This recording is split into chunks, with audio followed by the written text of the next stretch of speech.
Now, the question is, how do we break this siege? But let's stop playing games with each other. What Reverend Sullivan is trying to do can be marginally beneficial if you handle it right.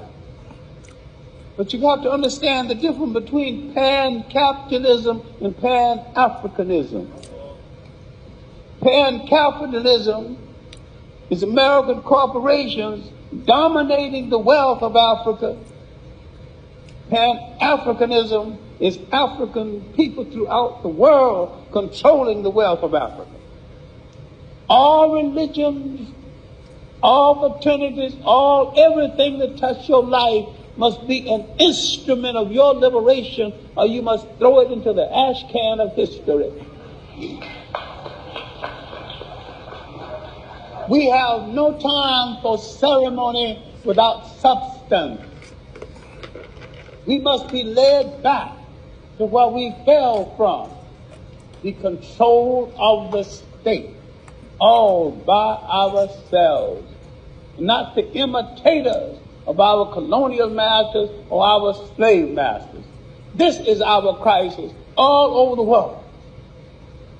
Why then is it that all of the wealth-producing resources of Africa, with no exception, is controlled by Europeans?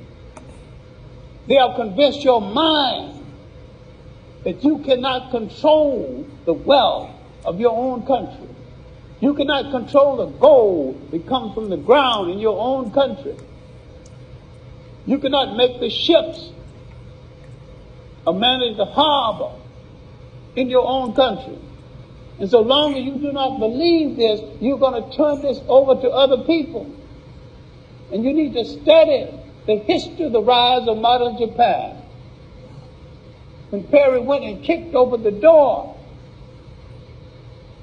the great Japanese educator, Baron Tanaka, called the young people of Japan together and said, we will accept this humiliation and we'll work ourselves out of it, but it won't happen again. We'll send our children to all of their schools. And they did this. By 1905, they had mastered enough technique to take on Russia. Kick Russia's butt, and people started to leave them alone.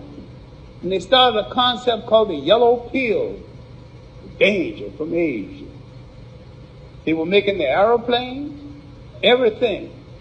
And not a single Japanese came home with a foreign wife.